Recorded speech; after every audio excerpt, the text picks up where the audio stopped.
Entonces la semana pasada dijimos del proceso de extracción del caldo de la caña de azúcar y ese caldo pasó por una serie de va a pasar por una serie de procesos. Iniciamos el proceso de sulfitación, ¿verdad?, del caldo. En la sulfitación del caldo hablamos que era necesario justamente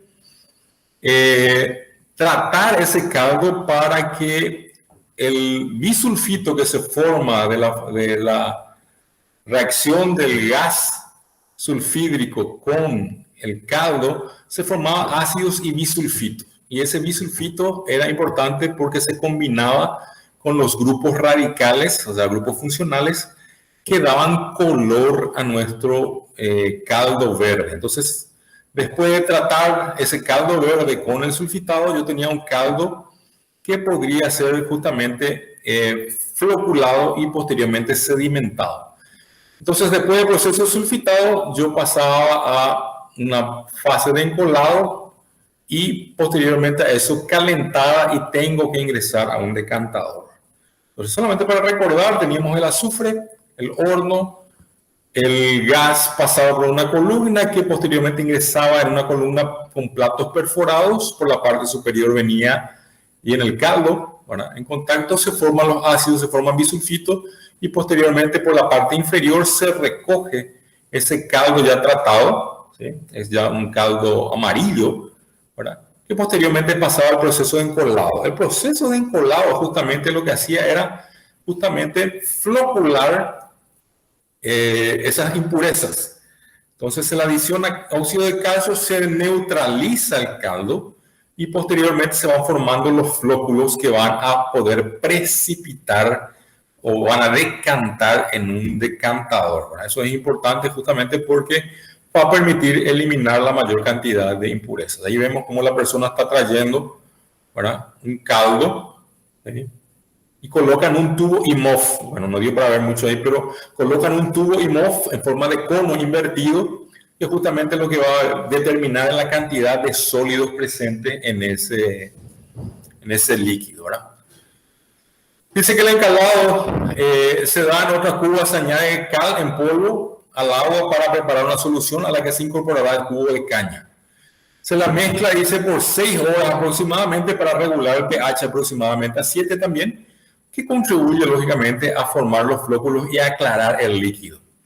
Después el jugo se introduce en los tanques donde se da una primera precipitación, ¿verdad?, justamente porque se forman sustancias que son insolubles, o sea, el calcio de la cal o el óxido de calcio se une justamente también a ese complejo azufre, materia orgánica que se formó anteriormente, para justamente promover mayor cantidad de precipitación o clarificación del caldo. Eso que están viendo aquí, el tubo IMOF, como les dije, vean ahí que es un tubo, un cono invertido, y se carga el caldo ahí. Vean que hay una zona que se va formando, zona clara aquí, justamente, cómo se ve bien, cómo precipitan o decantan, o sea, precipita el sólido, ¿sí?, y en la parte de arriba se va quedando claro el líquido, ¿verdad?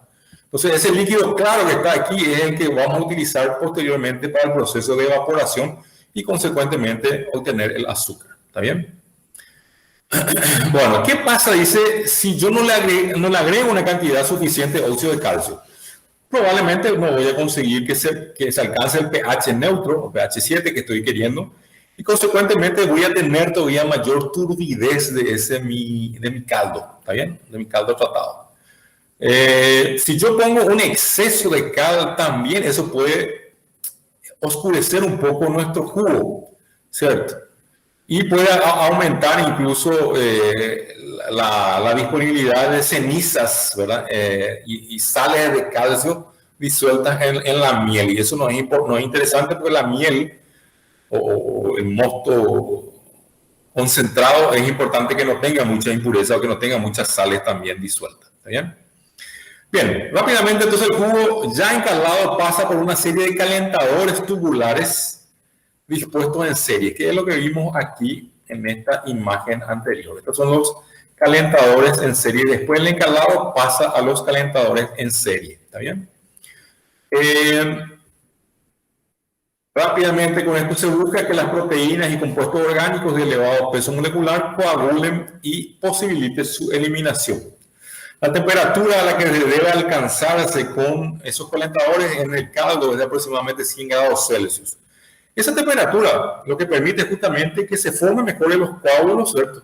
Y puedan precipitar o decantar dentro de unos equipos, ¿verdad? Entonces lo que se hace es colocar dentro de un equipo donde se deja descansar el mosto, ¿sí? O sea que se carga todo el tanque y se deja que él solo precipite las impurezas y el líquido claro se saca por la parte superior. Eso es lógicamente un proceso discontinuo, pero yo puedo hacer también eso en un proceso continuo utilizando un tipo de decantador que se llama decantador Door, ¿verdad? Que justamente lo que permite es que yo tenga de forma continua el proceso de decantación. Y vamos a ver rápidamente cómo funciona eso. Aquí tenemos un decantador tipo Door, ¿verdad? Por la parte de arriba, ¿sí? Yo puedo alimentar, vean que están aquí en la entrada, esas líneas de color marrón. Entonces yo puedo alimentar por arriba y a medida que va cayendo el líquido va pasando de una bandeja, vean que es una bandeja inclinada, pasa de una bandeja inclinada a otra y va bajando por la parte central. El líquido claro va a subir, vean aquí esa flecha en rojo, va a subir y va a ser recogido por este tubo, ¿verdad? Que hay en cada nivel de los platos o bandejas que tiene este sedimentador. Entonces el líquido claro va a ascender por esa bandeja o ese cono hasta una tubulación y esa tubulación va a recoger el caldo clarificado ya, sin impurezas. El sólido que va quedando en cada bandeja va a caer en la parte central de este decantador y se va a recoger como lodo en la parte inferior. Esto funciona como cualquier tipo de decantador, solo que yo aquí adiciono una cantidad de bandejas para incluir mayor cantidad de etapas de decantación dentro de un único decantador. Entonces, por la tubulación que ustedes están viendo aquí, recojo el líquido de salida caldo y ese extracto de lodo que tiene todavía un poco de sacarosa es lo que yo denomino de cachaza. ¿Ah? No es la cachaza que ustedes ven y que toman en Brasil cuando se van y toman su caipirinha. Bueno, pero en realidad tiene el mismo nombre, le dan el mismo nombre al lodo, ¿verdad? Que se obtiene en este proceso de decantación y purificación del caldo, ¿no? Entonces el jugo clarificado sale por la parte superior nuevamente de cada bandeja, en tanto que la cachaza o lodo es arrastrado al fondo y es evacuado. ¿Qué hago yo con esa cachaza después? Esa cachaza yo puedo aprovechar todavía y separar mayor cantidad de sacarosa. Vamos a ver más adelante. Aquí ustedes están viendo apenas una imagen de cómo se dispone ese equipamiento, ese decantador en la fábrica. Estos tubos que están viendo aquí son los tubos de salida de ese caldo purificado o clarificado. Y puede tener 1, 2, 3, 4 niveles, ¿sí? O más incluso de bandejas dentro de ese decantador. Y por la parte inferior tengo un cono mucho más pronunciado, justamente en donde yo puedo separar esa cachaza o ese lodo de decantación. También puedo tener válvulas flash, justamente que en ese tanque que eliminan el vapor que se va formando. Recuerden que la temperatura del caldo que ingresa al decantador es de aproximadamente 100 grados Celsius. Lógicamente hay formación de vapor también. Entonces siempre tengo un escape de vapor por la parte de arriba de ese equipamiento, ¿verdad? Las dimensiones pueden ser de 5 metros de diámetro aproximadamente, ¿sí? Y pueden llegar a tener 6 a 7 metros de altura en función del número justamente de bandejas que tiene ese decantador. ¿Alguna pregunta, señoras, hasta aquí? Profe, ¿cómo logras que el líquido clarificado ascienda? Viste que las bandejas estaban dispuestas medio de forma diagonal. Está. ¿Qué vos tenés aquí? Vos tenés un motor, ¿ves? No sé si te das cuenta que acá hay un pequeño motor. Sí. ¿Cierto? Él va girando, ¿verdad? Lentamente. ¿Tá? Entonces, ¿qué pasa? Por estar inclinado la bandeja, ¿verdad? Formando una especie de V. Ese movimiento lento lo que hace es promover el movimiento del sólido para la parte central de ese cono, ¿verdad? Y el líquido va ascendiendo lentamente, ¿verdad? Si bien la velocidad de agitación no es alta, ¿sí? Eso hace que el líquido vaya ascendiendo lentamente por esa bandeja. Entonces, aquí, ve que tiene una especie de rasqueta también en la parte de abajo, ¿sí? Y esa rasqueta lo que va a hacer es justamente empujar también el sólido, o va a dejar caer en la parte central y el líquido va a ir ascendiendo por esta zona. Recuerden que yo tengo también succión en esta tubulación, ¿verdad? Y eso promueve la extracción del líquido, ¿ok? Entonces, esa es la fuerza que está moviendo justamente el líquido para ascender por esa inclinación que tiene la bandeja. ¿Está bien? Bien. Bueno, después entonces del decantador, vean aquí que en la parte de abajo tengo el sólido o el lodo, y ese lodo va a un filtro Oliver. Si se acuerdan de los filtros que veíamos en operaciones 1. Ese filtro, justamente el líquido, o sea, el lodo, va a caer en una artesa. En esa artesa, ahora un tanque, el líquido más el lodo van a estar presentes y hay un tambor que va a ir girando lentamente, ¿verdad? Y hay vacío generado dentro de este tambor para succionar la solución o el caldo que quedó remanente en el lodo que sale de ese decantador. Vamos a ver más adelante ahora un ejemplo.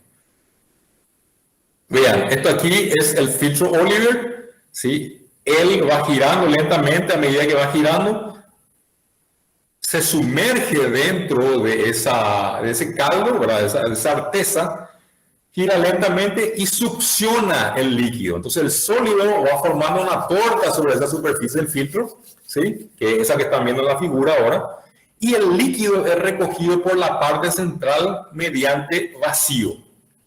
Entonces, aquí ya hay una rasqueta que va eliminando justamente el sólido de ese filtro, pero también tiene una persona que va ayudando para garantizar que todo el sólido que se forma en el filtro pueda ser eliminado. En realidad necesitaba otra cuchilla más adicional aquí para que pueda favorecerse ese proceso de filtración. Entonces, ¿qué pasa con este sólido que está aquí?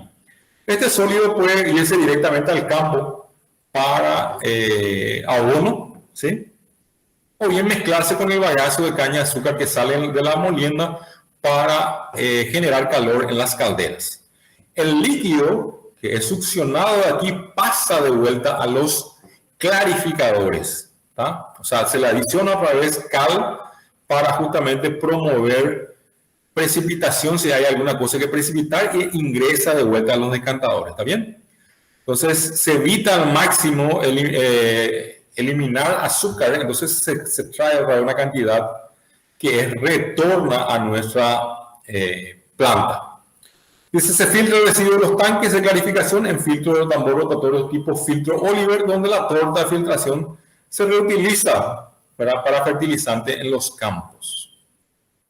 Tenemos el ejemplo de este filtro Oliver, que justamente va girando lentamente. Recuerden, está sumergido esto dentro de una artesa. Entonces ahí el líquido es succionado por un conducto que va generando vacío en la superficie. Entonces se succiona, el líquido va a ingresar a un tubo central que va a recoger justamente ese líquido con azúcar todavía, ¿verdad? O con sacarosa. A medida que va avanzando, la torta se va secando y después se humedece esa torta, se hace un lavado de esa torta, se continúa haciendo la aspiración después del lavado y finalmente el sólido es recogido por medio de esta cuchilla raspadora. ¿Está bien? Entonces ese es el principio de funcionamiento de nuestro filtro Oliver. Aquí vemos un ejemplo de ese filtro Oliver, ¿sí? Y esta es la artesa donde va girando, y esta parte central es donde se va a generar o sea, se va a promover el vacío, ¿verdad? Y por otro lado se recoge el líquido. ¿Está bien? ¿Alguna pregunta, señores, sobre el filtro Oliver? Entonces el caldo que se genera ahí vuelve de vuelta al proceso, o sea, no se descarta ningún material. ¿Está bien? Entonces el sólido, como les dije, va al campo como fertilizante y el líquido puede ser recirculado ahora y puede seguir un proceso de tratamiento de ese líquido de vuelta para ingresar, ya sea en proceso de encalado o directamente en los calentadores también. ¿Tá? Bien, ahora llegamos a la etapa de recalentamiento del líquido, ¿sí? El líquido que sale del decantador en la parte de arriba, que está clarificado, entra a unos recalentadores y de los recalentadores pasa a los preevaporadores y los evaporadores propiamente dicho, ¿verdad? ¿Cuál es el objetivo de evaporar justamente nuestro caldo? Yo necesito subir por lo menos a 65% de esa cosa en ese último efecto de mis evaporadores, ¿verdad? Justamente ¿para qué? Para que yo pueda tener una solución que fácilmente pueda ser sobresaturada. Y voy a explicar después en qué consiste esa sobresaturación. Bien, entonces la evaporación, ese jugo clarificado entra entonces al sistema de múltiples evaporadores, ¿cierto? Hay también preevaporadores justamente que lo que hacen es generar ya vapor a partir de ese líquido que va ingresando al sistema. Entonces ya hay una preevaporación, esos preevaporadores van a eliminar ya una cantidad de agua, ¿sí? Para que facilite más el proceso de evaporación.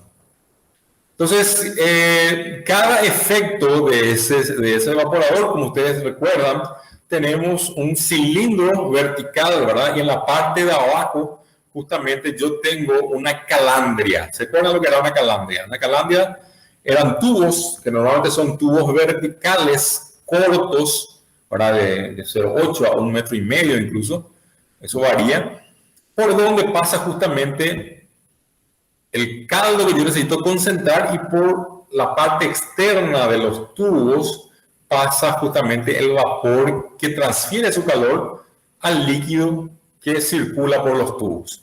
Entonces con eso lo que nosotros hacemos es evaporar esa agua por la parte de arriba, lógicamente se separa el vapor y ese vapor es alimentado, ¿verdad?, a la otra calandria del segundo efecto, ¿verdad?, para justamente promover la evaporación en el segundo efecto y así sucesivamente. Entonces las calandrias pueden tener de una altura de 1.2 a 1.8 metros. La calandria, estamos hablando de los tubos que van a servir para la calefacción del líquido, ¿verdad? La altura de los evaporadores varían, puede ser de 4 metros, de 5 metros, eso va a depender de la cantidad de líquido y vapor que yo tenga dentro del equipo, ¿está bien? Eso varía mucho. Bien, dice que en la fabricación del azúcar blanco se busca que la meladura es aquella miel concentrada que sale de los evaporadores, tenga entre 50 y 60 Brix. Que da unos 65% por ahí de sacarosa aproximadamente, ¿cierto? Y los límites de temperatura son entre 55 y 125. Vean que la temperatura de evaporación no es muy elevada, ¿tá? ¿Por qué? Porque ese proceso se hace a vacío, ¿sí? Recuerdan que nosotros eliminamos sustancias orgánicas como proteínas y aminoácidos y gomas en el proceso de clarificación. Entonces, para justamente evitar que el azúcar se oscurezca en el proceso de evaporación, yo necesitaba hacer esa remoción de impurezas. Y vean que la temperatura de la evaporación es de 125 grados Celsius aproximadamente. No supera esa temperatura. ¿Por qué? Porque se hace un proceso a vacío. Con eso se garantiza que yo no tenga un oscurecimiento de ese azúcar. ¿Está bien? ¿Alguna pregunta, señora, hasta aquí? No, profe. Bueno, vamos. Aquí apenas muestra un ejemplo de esos evaporadores que ya conocemos, las calandrias, ¿verdad? De tubos cortos, ¿sí?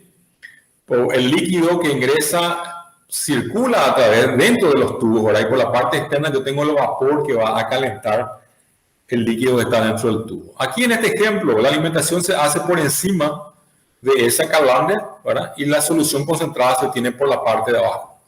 Ya en algunos modelos que se utilizan hoy en día en industria también, esos evaporadores justamente tienen una entrada concéntrica aquí, por donde se distribuye el líquido concentrado y ya ingresa y suben o ascienden por la tubulación, ¿tá? para llegar lógicamente a la parte central, en donde el líquido vuelve a recircular por los tubos, por el interior de los tubos, ¿está bien? Y la salida del caldo concentrado también es por la parte central, por otro tubo, ¿está bien? Entonces, solamente son disposiciones diferentes de evaporadores que pueden ser usados en la industria azucarera. Aquí están los ejemplos de los evaporadores de múltiples efectos. Vean que tienen, como dijimos, un diámetro bastante grande, ¿sí? Y las calandrias llegan hasta aquí aproximadamente, ¿sí? En esta altura, un cuarto de altura del evaporador total. Y la parte superior, vean aquí los tubos de salida de esos vapores, ¿ok?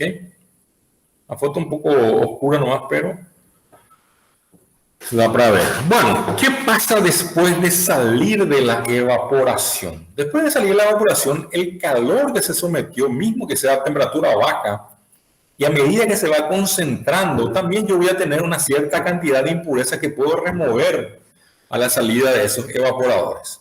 ¿Ah? Entonces, generalmente ese melado, el nombre que se le da al líquido concentrado que sale del evaporador, tiene algunas impurezas y yo necesito eliminar esas impurezas para que no den color a la hora de elaborar ese azúcar, o reduzca por lo menos esa cantidad de azúcar. Entonces, de color. Entonces, ¿qué yo puedo hacer también? Le hago una especie de blanqueo, ¿verdad? Le adiciono ácido fosfórico, ¿sí? Y le adiciono también un poco de agua oxigenada. El agua oxigenada hace su efecto, pero no contamina el azúcar. Recuerden que el agua oxigenada es una sustancia altamente oxidante. En contacto con una nueva materia orgánica, enseguida le colora. O sea, si ustedes colocan en su mano agua oxigenada de 10 o 20 volúmenes, van a ver que justamente se vuelve blanca la piel, porque lo que hace es decolorar rápidamente las sustancias orgánicas. Entonces, se le adiciona pH, o sea, se le adiciona ácido fosfórico para ajustar el pH, y segundo, para promover ese blanqueamiento con agua oxigenada. Esa mezcla que contiene ácido fosfórico y agua oxigenada pasa a un tanque, como están viendo en la figura, que justamente lo que hace es promover la remoción de impurezas. Y vean que las impurezas van cayendo. Es un sedimentador y un flotador, y en la parte superior va flotando la impureza. Estas rasquetas lo que hacen es justamente arrastrar esa suciedad o esa impureza, y va cayendo a los canales laterales, como en este caso. Es el mismo principio que se utiliza en tratamiento de agua para consumo, que ustedes vieron el semestre pasado. Bien. Entonces, después del proceso de evaporación y que pasó para un proceso de clarificación y se puede poner también una filtración, eso pasa ya a los tachos de cocimiento. ¿Ah? ¿Qué pasa en los tachos de cocimiento?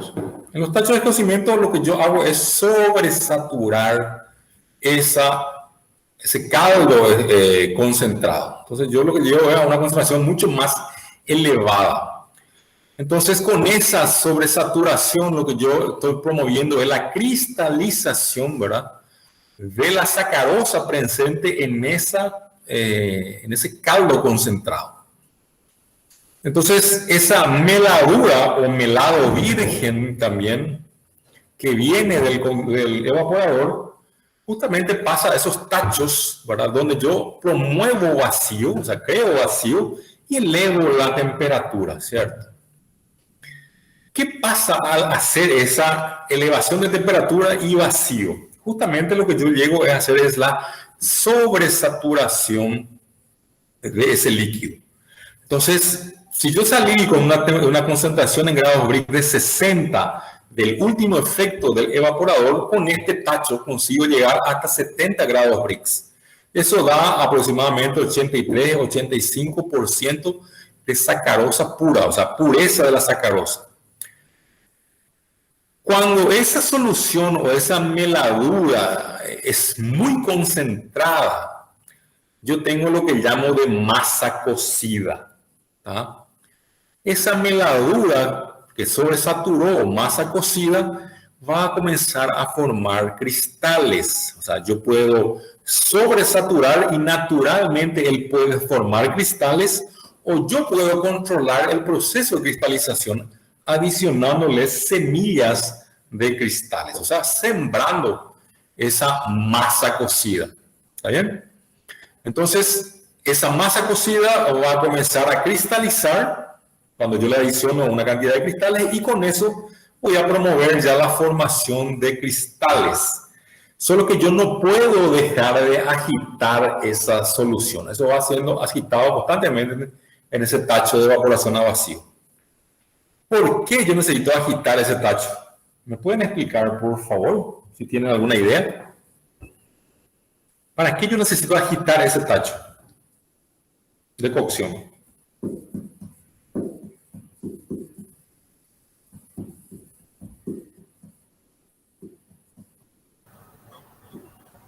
Podría ser para que no se cristalice o no se solidifique todo, digamos, ahí se...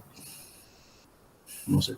En realidad, yo lo que necesito es que el líquido que está en ese tacho esté constantemente en movimiento. ¿Por qué eso es? Imagínense que esto que está aquí en mi mano es un cristal que yo sembré, ¿verdad? Entonces, para que yo pueda hacer crecer un cristal al lado de este otro cristal, yo necesito que esa solución sobresaturada de miel que contiene sacarosa migre lentamente hasta la superficie del cristal. Cuando migró a la superficie y mojó el cristal, él va a comenzar a cristalizar también esa solución. Está al lado del cristal. Si yo dejo de agitar esa masa, ¿qué va a pasar? Menos chance tengo de que el líquido entre en contacto con los cristales. Consecuentemente, el crecimiento de los cristales va a ser muy pequeño. ¿Está bien? Entonces, lo que nosotros hacemos normalmente en un cristalizador, en la primera etapa de ese tacho de cocción, es sembrar, agitar para promover el contacto de la solución madre, o el líquido madre concentrado con el cristal, para que el cristal comience a crecer. Cuando el cristal comenzó a crecer y aumentó el número de cristales, yo tengo una masa, ¿verdad?, de miel conteniendo también cristales ya de sacarosa. De ahí yo voy a pasar a otra etapa, que es la cristalización en frío. Entonces, la primera etapa en nuestro tacho a vacío, donde yo sobresaturo, siembro, promuevo la formación de cristales, lo hago en calor y vacío. Después, esa masa cocida con cristales, paso a un tacho cristalizador en donde la temperatura baja a menos de 40 grados. ¿Tá? Puede ser 20 grados, 25 grados, justamente para promover la mayor formación de cristales. Y siempre y en ningún caso yo dejo de agitar esa masa, ¿sí?, para que justamente se promueva la formación de mayor número de cristales. Y vamos a ver después un ejemplo de eso. Entonces, la sobresaturación favorece justamente la formación y crecimiento de los cristales hasta un tamaño adecuado y uniforme, que es lo que nosotros estamos buscando. Y aquí voy a pedirle especial atención a ese gráfico que le vamos a mostrar aquí ahora. Este es un gráfico que muestra las partes de sacarosa por cada 100 partes de agua, ¿verdad? ¿Eso significa qué cosa? 240 partes por cada 100 partes de agua. Yo tengo sacarosa aquí. Aquí tengo 360 partes de sacarosa por cada 100 partes de agua, y así sucesivamente. Entonces, esto me muestra cuál es la concentración de sacarosa que yo tengo en mi miel dentro de mi tacho de cocimiento. ¿Está bien? Y aquí, lógicamente, es la temperatura que yo estoy trabajando dentro de ese tacho de cocimiento. Normalmente trabajo entre 65 y 70 grados, ¿verdad? Y trabajo a vacío para que no se queme y no haya formación de color, ¿verdad? Entonces vamos a ver lo siguiente. ¿Qué pasa cuando yo estoy a 65 grados y llego a una concentración de 260? Que está aquí. Vamos a poner aquí nuestro puntero, ¿sí? Opa. ¿Dónde está?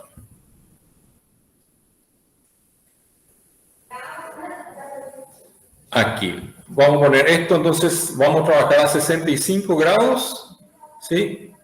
Y vamos a llegar a 260 partes de azúcar o sacarosa por 100 de agua. Llegamos a este punto. ¿Qué significa eso? La solución todavía no está saturada, ¿verdad? Estas curvas que ustedes están viendo aquí son justamente las curvas de saturación de la sacarosa. Cuando yo llego a pasar o alcanzar esta curva, yo ya estoy llegando a una saturación, ¿ok? Entonces, a medida que yo voy subiendo, ¿verdad?, o eliminando agua, lógicamente voy a llegar a puntos de saturación dentro de mi tacho. Puedo llegar a una sobresaturación que puede ser considerada una sobresaturación baja. Puedo llegar a una sobresaturación mucho mayor, ¿verdad?, donde tengo aproximadamente 360 partes de sacarosa por cada 100 partes de agua. Entonces, ¿qué es lo que yo necesito hacer? Yo necesito llegar por lo menos a esta fase azul, ¿verdad?, en donde tengo entre 1.25 y 1.4, que es el grado de saturación que se le da a la sacarosa. O sea, tengo que llegar por lo menos a 360 partes de sacarosa, ¿sí? 360 partes de sacarosa por 100 partes de agua. Cuando llego en ese punto, yo consigo hacer una sobresaturación ideal para mi proceso de cristalización. Ok, entonces veamos aquí rápidamente. Dice la zona no saturada. Vamos a poner aquí nuestro puntero de vuelta. Dice la zona no saturada cuando tengo una saturación menor a 1, que es esta zona que vemos aquí abajo, por debajo de la curva verde que están viendo aquí. ¿Está bien? No se formará ningún cristal y cualquier cristal existente se disolverá. O sea, se puede formar un cristal y se disuelve de vuelta. O si la adiciono cristal en esa concentración, se va a disolver el cristal dentro del líquido. ¿Por qué? Porque él no está saturado. Si yo voy aumentando y paso a la zona saturada superior a 1, S superior a 1, justamente yo voy a comenzar a encontrar ya zonas diferentes de sobresaturación, ¿verdad? Y esa zona puede ir de 1 a 1.25, y a medida que voy avanzando en la sobresaturación, o sea, la evaporación de agua, consigo justamente que se vayan formando esos cristales, ¿está bien? Se da el agregado de cristales, ¿verdad? Y va a crecer ¿cómo? Va a crecer a expensas de la miel concentrada, o sea, la miel va a transferir la sacarosa a la superficie de cristal y eso va a ir creciendo. Bien. ¿Qué pasa en esa zona intermedia entre 1.25 y 1.40? En esta zona se da, dice, el crecimiento de los cristales ya existentes, o sea, aquellos cristales que yo inoculé, o sea, que sembré, ¿cierto?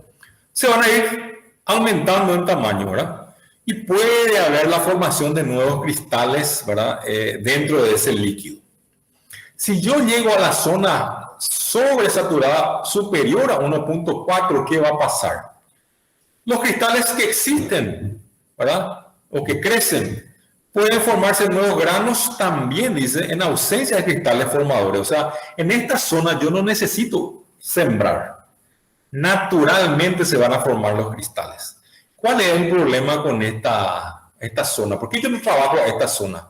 Yo no trabajo a sobresaturación superior a 1.4, justamente porque los cristales van a formarse de una forma diferente. O sea, se forma un conglomerado, ¿verdad?, o grumos o granos, ¿verdad?, que se acumulan básicamente. Entonces no tengo una forma de cristal adecuada en esa zona.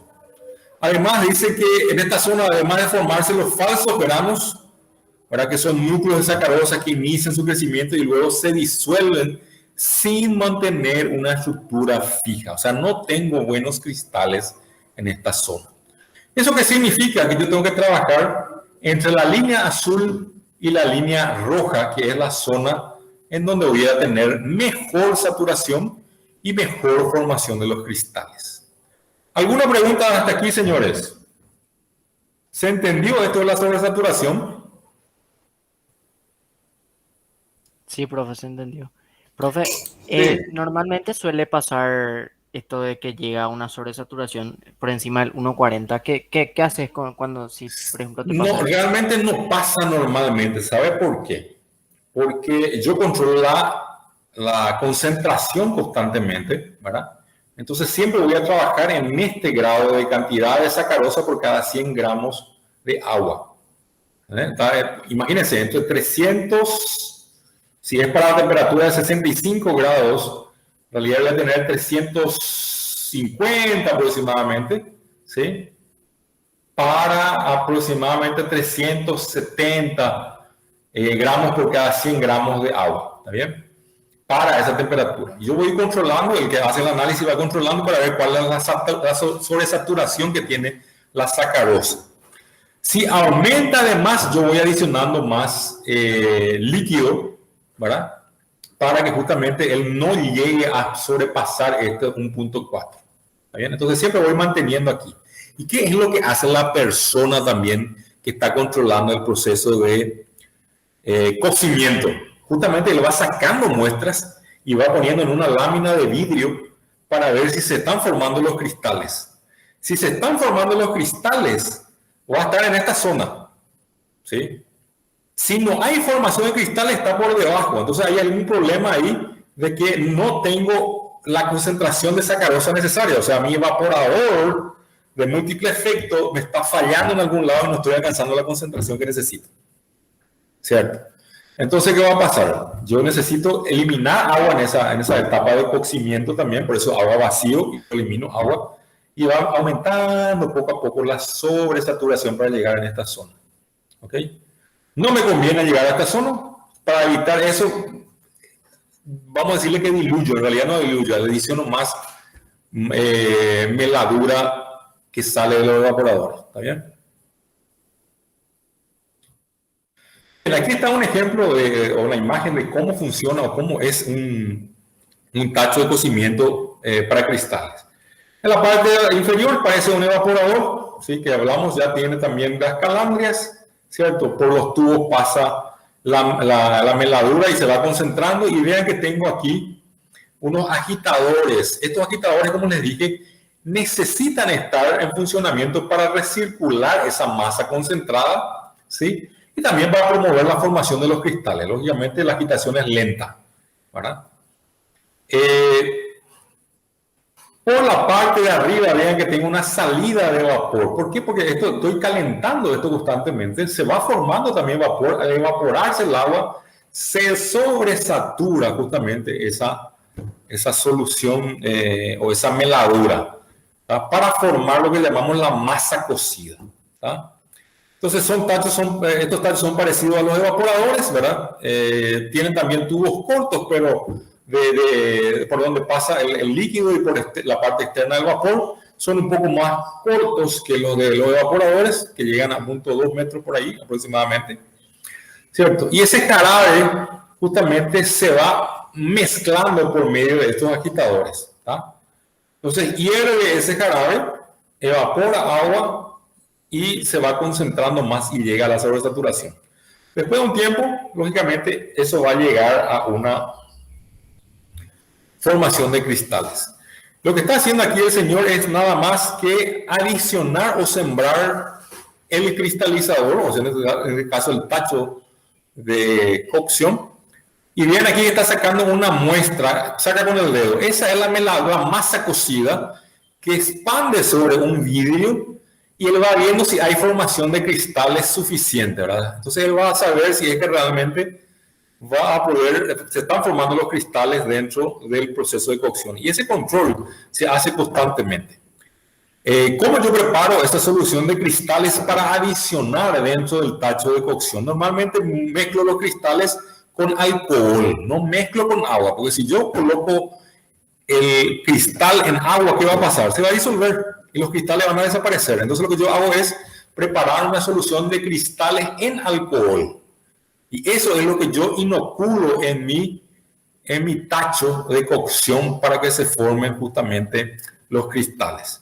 ¿Se entiende, señores, cómo funciona entonces el tacho de cocción? Sí, profe, se entiende. Perfecto. Entonces, esa masa que está viendo ahí en la fotografía, en la imagen, es lo que se llama masa cocida que sale del tacho de cocción. Bueno, ya salí de la primera cristalización que se hacía con calor. Ahora tengo que ir a la cristalización que se hace con frío.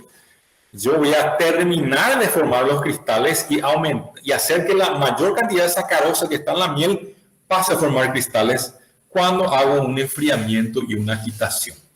Y eso se hace en unos tachos, ¿verdad? En forma de U, ¿sí? En donde la solución sobresaturada se permite reposar un tiempo y después se le da una cierta agitación también, ¿verdad? Si yo dejo reposar mucho tiempo eso, ¿qué va a pasar? No va a haber la promoción de formación de cristales. ¿Por qué? Porque el líquido, o sea, el líquido madre no va a estar en contacto con el cristal, como habíamos mencionado anteriormente. Entonces yo necesito dejar reposar un poquito y después comenzar a agitar nuevamente. Y ese enfriamiento que se da en esos tachos en forma de U, ¿sí? Justamente es de aproximadamente, o sea, inferior a 40 grados Celsius, para que promueva mucho más la formación de esos cristales. ¿Está bien?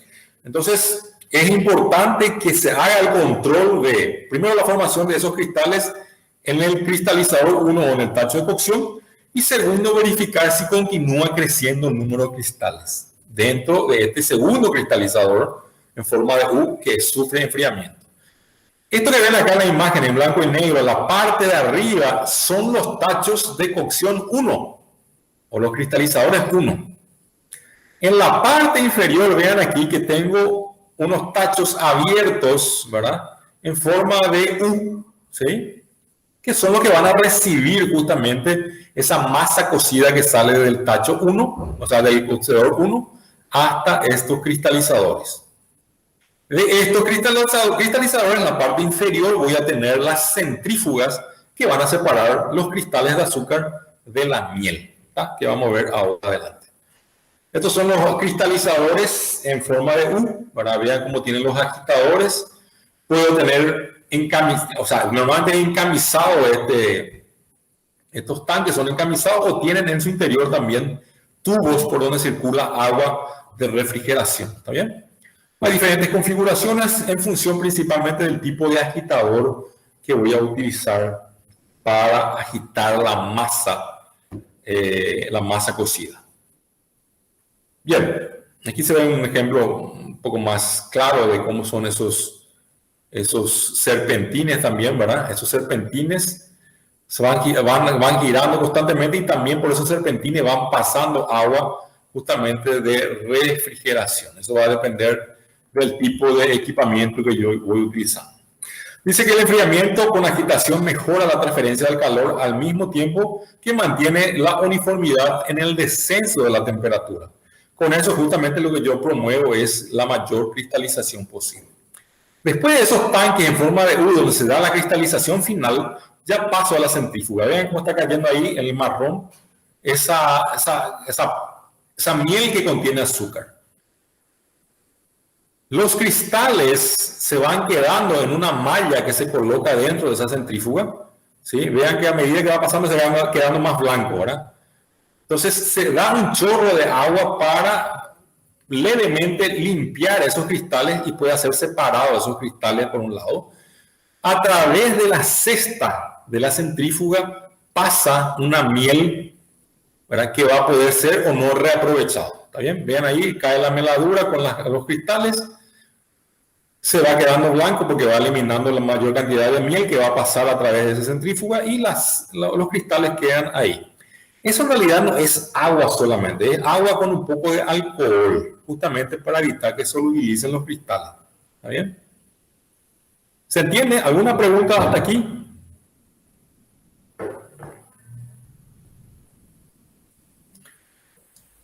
Bien, dice que el jarabe se introduce en una centrífuga de a 1200 RPM, se rocía agua, tiene que ser agua con alcohol también para lavar los cristales. La melaza o la miel en realidad se separa de esos cristales sólidos, ¿sí? Y por esa centrífuga es un tipo de centrífuga de canasta o de cesta, ¿cierto? Por la parte inferior se recoge el azúcar cristal que ya va para secado y por otro lado se tiene la miel que puede ser recirculada. Aquí están viendo en la fotografía un esquema de cómo funciona ese sistema de cristalización. Rápidamente lo que está aquí en la parte de arriba son tachos de cocimiento que trabajan a vacío, que vimos en principio, donde se dan la primera cristalización. Y lo que está aquí abajo son los cristalizadores en forma de U. ¿Ok? Y aquí debajo de cada uno de estos cristalizadores en forma de U tengo la centrífuga por donde separo el azúcar. Bien, el melado que viene del evaporador puede, de hecho, alimenta los tachos de cocimiento. Puede alimentar este tacho o este tacho. Vamos a comenzar con el tacho de este lado del cocimiento A.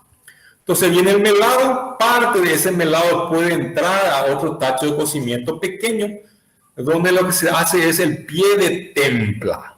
Vamos a ver ahora qué es el pie de templa. Recuerden, por definición, la meladura o melado es el jugo concentrado que va a ingresar a estos tachos cocedores, ¿verdad? El pie de templa es la carga inicial, dice, utilizada para el desarrollo de cada templa, o sea, para que se formen los cristales. Entonces, ¿qué pasa? Yo necesito poner una cantidad ya sobresaturada antes dentro de los tachos de cocimiento. Entonces, ya puedo hacer una sobresaturación antes para después alimentar estos tachos.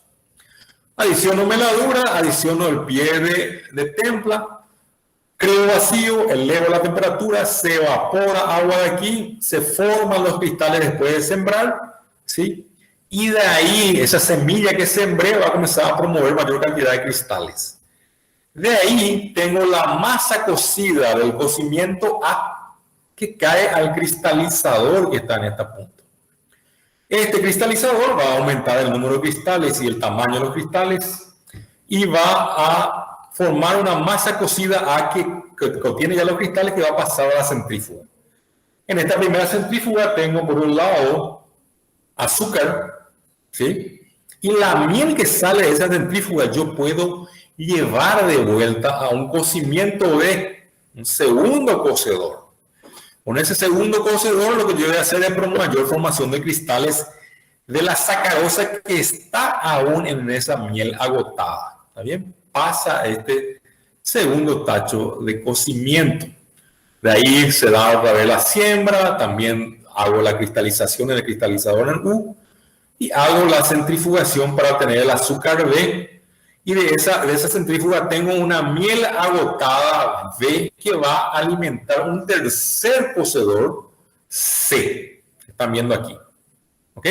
Se repite la misma operación, se cristaliza, se centrifuga, se obtiene un azúcar C y vean aquí, en este último proceso se obtiene la melaza. Esa melaza ya no tiene mucha sacarosa, o es difícil promover la cristalización de esa sacarosa. Entonces, esa melaza se reserva para procesos de fermentación en la obtención de etanol. Vean aquí que el azúcar C, que se formó aquí, normalmente un azúcar deformado con pocos cristales, no es mucho lo que ya tengo aquí, se funde en agua, vean aquí, y obtengo lo que se llama magma de eso. Es un azúcar del último proceso de cristalización que se mezcla con agua, forma el magma y el magma es reintroducido al pie de templa y así comienza de vuelta su ciclo. ¿Está bien? Parece complejo, pero no es complejo el diagrama. O sea, es solamente seguir la secuencia de cocimiento A, cocimiento B, cocimiento C, hasta refundir parte del azúcar y recircular en el proceso. ¿Está bien? Entonces, solamente para recordar, la templa es la carga de masa cocida en un tacho cristalizador, o sea, la templa es la masa cocida que sale del cocimiento A para el cristalizador. La miel agotada es una miel que tiene menos cristales de lo que tenía inicialmente cuando salió del tacho cocimiento. ¿Está bien? Y como les dije, el magma era nada más que el azúcar que sale del último sistema de cristalización, ¿verdad? Que se disuelve y es recirculado al sistema. A todo esto que están viendo aquí se le llama sistema de templa. ¿Tá? A esto se le llama sistema de templa, o sea, muestra cómo la masa cocida o la templa va pasando a las diferentes etapas de cristalización. ¿Alguna pregunta en relación a este sistema?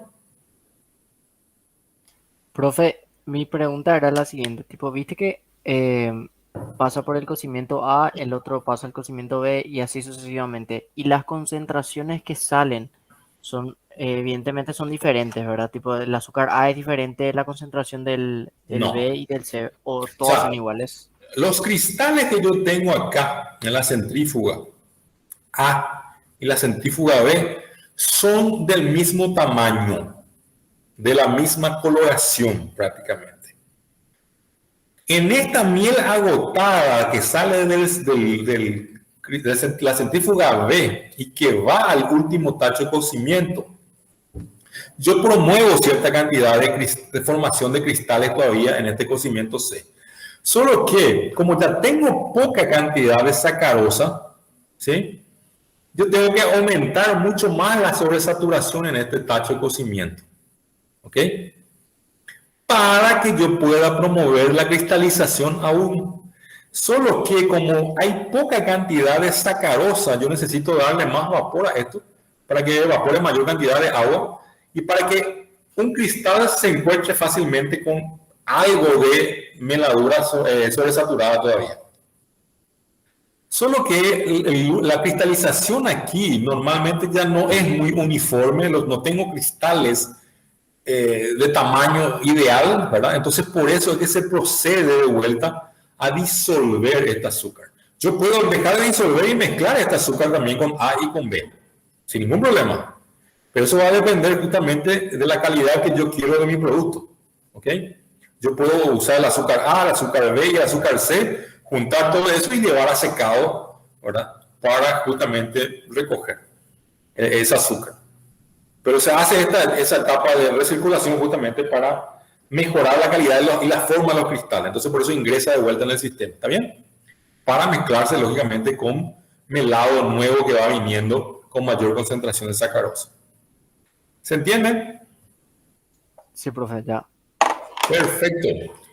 Aquí apenas habla sobre eso que ya dijimos. Cuando se terminó el proceso de cristalización, las masas cocidas pasan a la centrífuga, en donde se separan los cristales de azúcar del licor madre o la miel agotada. Este licor madre puede pasar a otro tacho de cocción, se hace una segunda cocción. Posteriormente, ese líquido madre que se obtiene de la centrífuga segunda, ¿cierto? Pasa a un tercer tacho, como vimos, se obtiene el cristal de vuelta y ya se tiene la melaza o la miel totalmente agotada, o sea que poco o nada de sacarosa. Esta operación es importante que se haga el proceso de recristalización justamente de esa última parte de la miel para poder separar mayor cantidad de sacarosa, mismo que yo tenga que disolver de vuelta eso como magma. ¿Bien? O sea, con ese proceso de cristalización lo que yo hago es arrancarle más a esa melaza, arrancarle más a miel lo que hay de sacarosa. Mismo que no tenga la forma que yo estoy queriendo o el tamaño que yo estoy queriendo, puedo sacar la sacarosa y disolver para continuar el proceso. ¿Está bien? Bien, ya vimos entonces la cocción, vimos los tachos de cristalización en U, la centrífuga. Ahora me resta secar ese azúcar. Y para secar ese azúcar normalmente se utilizan secadores de este tipo, circulares en forma de cilindro, ¿verdad? Vean cómo el azúcar va cayendo dentro del túnel y de estos tipos de secadores. Yo tengo aire en contracorriente que va justamente calentando, ¿verdad?, ese azúcar y evaporando el agua que está humedeciendo el cristal. A medida que va girando el secador rotativo, ¿sí? Vean cómo hay una paleta que va levantando el azúcar y dejando caer de vuelta eso dentro del túnel. Con eso justamente el aire va pasando y va evaporando esa humedad que tiene el azúcar. Y al final ya pasa para el proceso de cristalización. Entonces dice el secador rotativo ligeramente inclinado por donde circula aire en corriente o en contracorriente. Ese aire yo paso primero por un calentador, puedo usar vapor que viene de la caldera o bien del vapor que sale de un equipamiento, que puede ser el evaporador también, ¿verdad?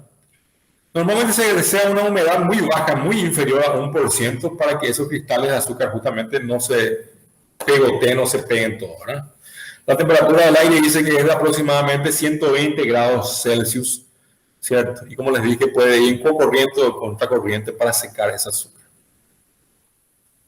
Bien, ahí finalizamos entonces el proceso de lo que es el secado y la obtención de ese azúcar. Ya tenemos el azúcar, podemos ya vender y comercializar, ¿verdad? Normalmente se colocan en bolsas de 50 kilos, 25 kilos, de 5 o de 1 kilo. O también están en los big bag, esas bolsas gigantes, ¿verdad? Que tienen muchos kilogramos, ¿verdad? Que tienen 300, 400, hasta 500 kilos. Y que son utilizados para llevar a las fábricas que necesitan azúcar, como por ejemplo las fábricas de gaseosas. ¿Está bien? Entonces llegan los big bag, que con eso se hace el transporte de esos azúcares.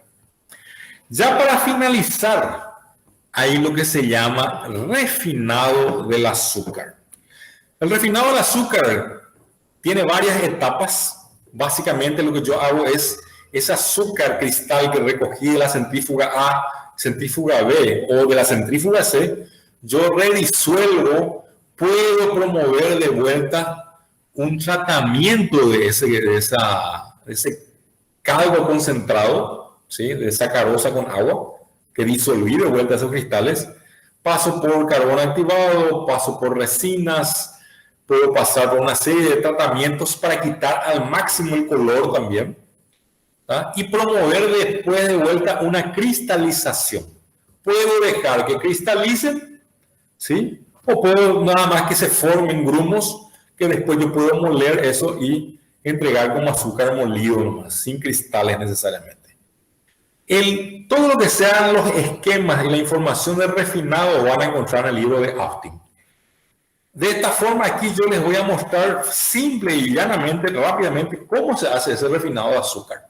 Pero les recomiendo que vayan al Austin para que lean con más detalle cada una de las operaciones y en qué caso se usa qué cosa.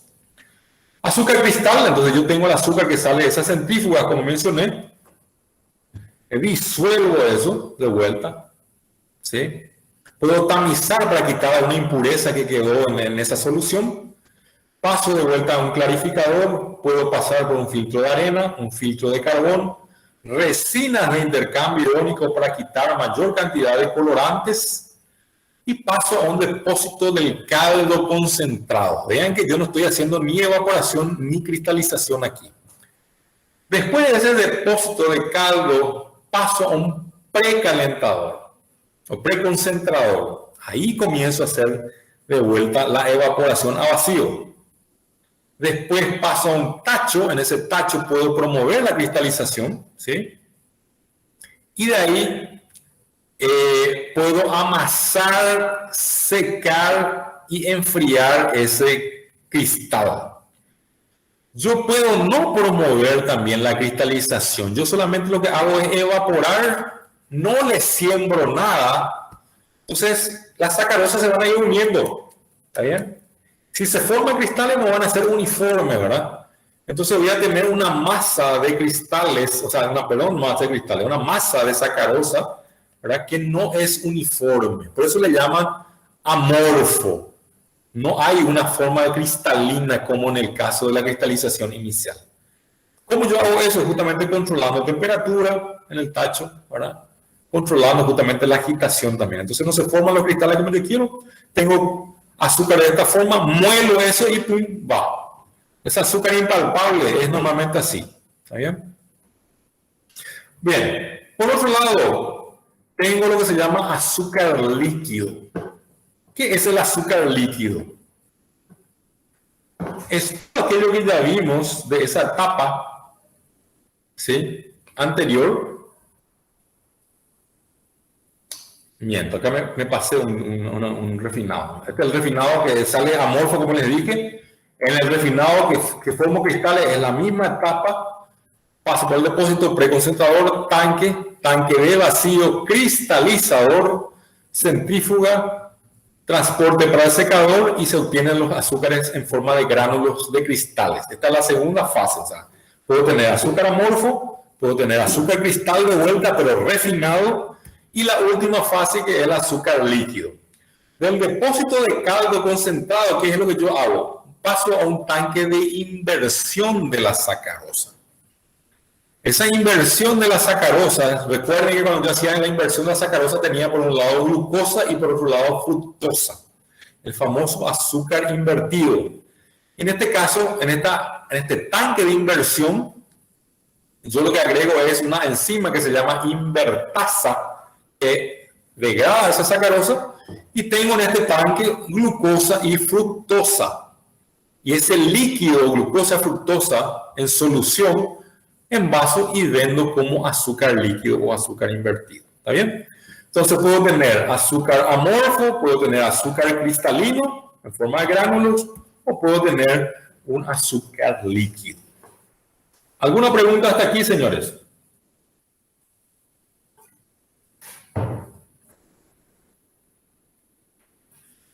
¿Preguntas? Por mi parte, ninguna, profe.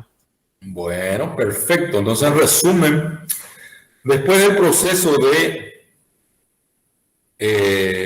sulfitación del caldo, yo necesito hacer un tratamiento con óxido de calcio, el encalado, para justamente ajustar el pH, promover posteriormente su precipitación dentro de los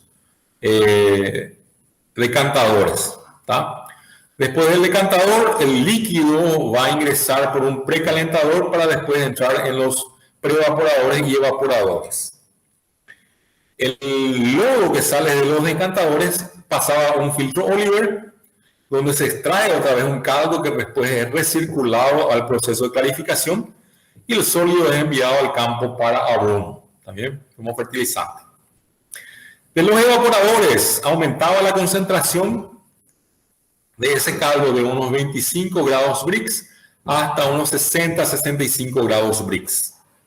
Después del evaporador pasaba a un tacho de cocción, ¿verdad? Donde aumentaba la temperatura ligeramente, promovía vacío dentro de ese equipamiento y comenzaba a hacer la siembra de la semilla de cristales para que se dé el proceso de formación de cristales. Antes de hacer la siembra de la semilla, yo tengo que sobresaturar esa solución, ¿cierto? O esa miel, para obtener, o ese melado en realidad, para obtener una masa cocida sobresaturada con cristales. Después de la cocción paso al cristalizador en U, donde hago el enfriamiento, o sea, la cristalización en frío, ¿sí? Bajo la temperatura a menos de 40 grados Celsius, promuevo mayor formación de cristales. De ahí paso a la centrífuga. De la centrífuga obtengo azúcar y por otro lado tengo miel. Esa miel puede o no estar agotada y puedo o no recircular a otro tacho de cocción y así sucesivamente. De la centrífuga yo paso al proceso de secado, ¿sí? En un secador rotatorio, en donde paso aire en cocorriente o en contracorriente a 120 grados Celsius para justamente secar ese azúcar hasta 0,06% de humedad, o sea, una humedad inferior a 1. Y de ahí ya paso al envasado del producto final. Si yo quiero refinar ese azúcar, lo que yo voy a hacer es redisolver, pasar por una serie de tratamientos para purificar, como carbón activado, resinas, por ejemplo, filtro de arena, ¿cierto? U otro tipo de filtros. Y de ahí puedo obtener cristales o puedo no obtener cristales, va a depender de lo que yo quiera, o también puedo obtener azúcar líquido invertido. ¿Está bien? Perfecto. Entonces, la clase de azúcar finaliza aquí. Nos vemos la próxima semana.